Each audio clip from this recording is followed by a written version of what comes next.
In case you do not want to watch an entire 1.5 hour long video to learn everything there is to know about Ashes of Creation, this is Ashes of Creation Everything Known in 10 minutes. Ashes of Creation is an in-development MMO set in a high fantasy world where player choices will shape and define the world around them. It is a PVX game that has both PvP and PvE elements that are intertwined. The game emphasizes risk-to-reward mechanics and eliminates the concept of participation trophies which we see in most modern MMOs. There will be prestigious gear, items, and other forms of player housing that not everyone will get. Ashes uses a hybrid combat system.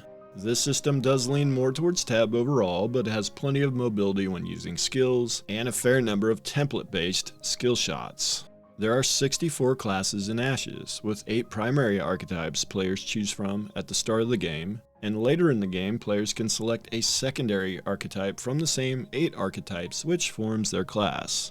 The secondary archetype does not provide additional skills, instead it augments the primary archetype's skills. Players also receive skill points as they level and can use them to level up their skills.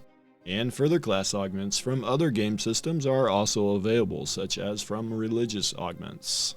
Players, when creating their character, can also choose from one of the 9 playable races, which will provide different augments and will change the way the player's base stats are seated. Also, when creating a character, players will be able to highly customize the appearance of their character, with one of, if not the best character creator ever seen in an MMO. Gearing is another form of progression. There is very little count-bound gear. Most gear is freely tradable, even after equipping. The best way to get the best gear in the game will be from crafting. Gear does matter in Ashes and will account for 40 to 50% of the player's overall power. There are many weapon types and every class can use every weapon, though some weapon types might be more ideal for certain classes. I don't have time to go in depth on the artisan system in this 10-minute video, but the artisan system houses the gathering, processing, and crafting of ashes and is a huge part of the game since the best gear is made by crafters. Players can only be a master of one of the 3 artisan trees and potentially up to 2 professions within that tree. Here is a full list of all the professions. Leveling is time consuming, as are most things in Ashes. Achieving the max level of 50 is said to take 45 days if you play 46 hours per day. There are many progression systems in Ashes outside of the player character, which you can see on the screen. The main differentiating system in Ashes is the node system. Ashes will not have static cities like most MMOs, instead those are replaced by the node system. Each server has 85 regular nodes at specific locations across the world. There will also be 15 additional castle nodes specific for each of the 5 guild castles in the world. These nodes can be one of 4 node types, including divine, economic, military, or scientific nodes. These nodes will start at stage 0 and can advance to stage 6.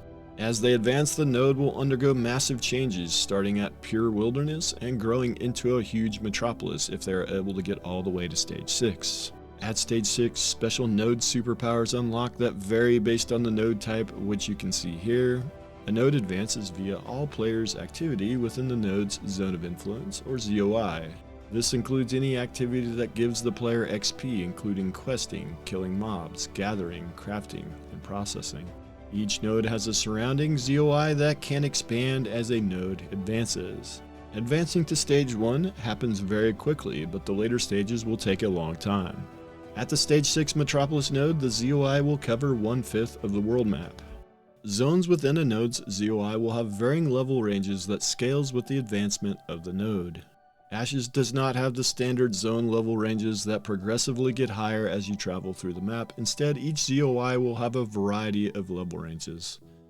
In order to reach stage 6, the node will have to avoid becoming a vassal of another node, which blocks the node from leveling higher than the parent node.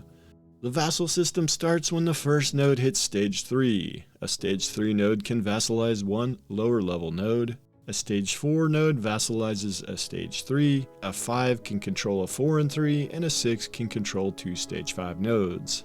Vassalized nodes will gain benefits from their sovereign node even if the node type is different from the parent node. The parent node does collect taxes from the vassal nodes, and these vassal nodes will always stay one stage below the parent node, and excess XP contributed to that vassal node will go to the parent node. Each of the 4 distinct node types has specific node buildings that are distinct for that node type, in addition to the buildings available in any node type.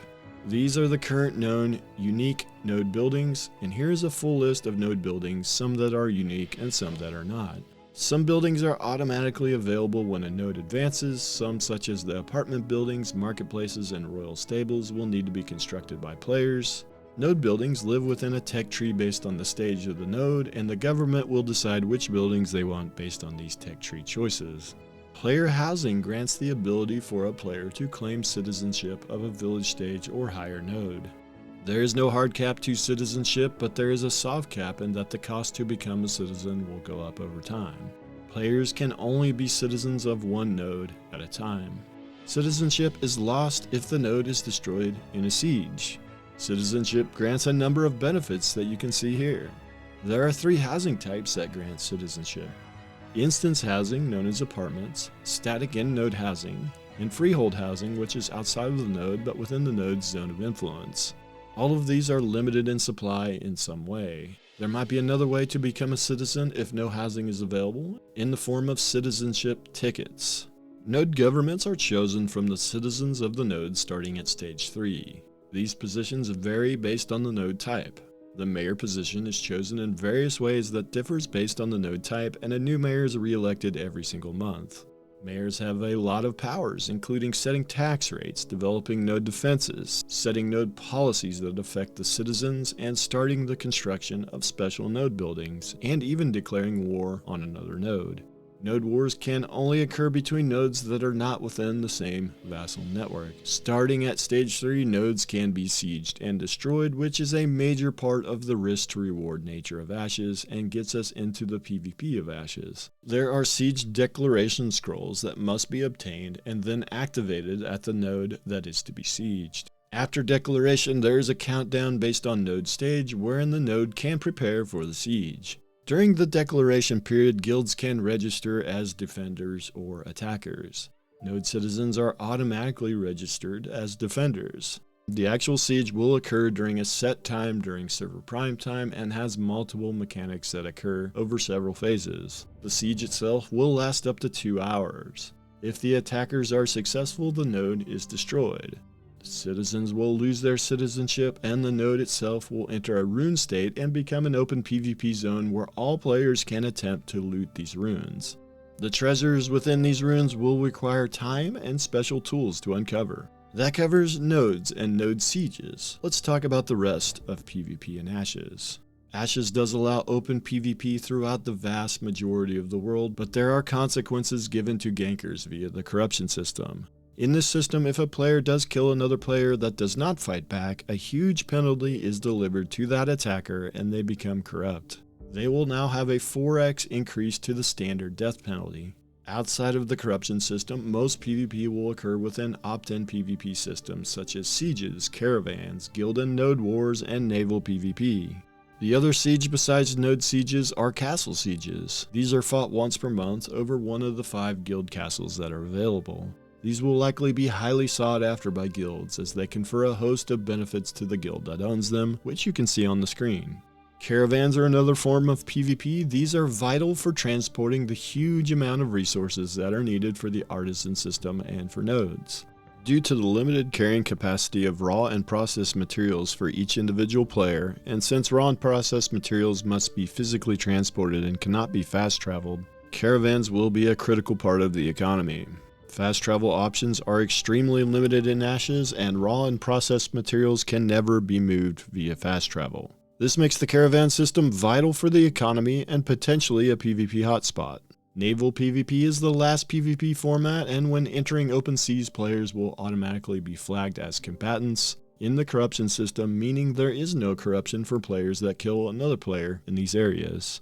PvE is also a huge part of Ashes. PvE adapts to the development of the world.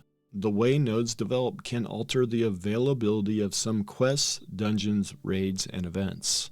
Most dungeons in Ashes will be open world. 20% of dungeons might be instance, but will not be the hardest content or have the best rewards, and will be more for delivering story elements. Raid bosses will be non-instanced, and there will be many raid bosses in the world. Some of these will be very difficult to defeat.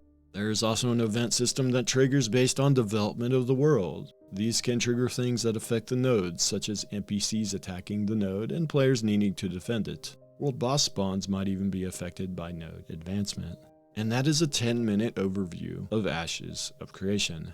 I had to cut so much out of this to fit it into a 10-minute window, as Ashes of Creation is an incredibly complex and ambitious project. So if you want to know more, check out the wiki or my full 1.5 hour long video on everything we know about Ashes of Creation.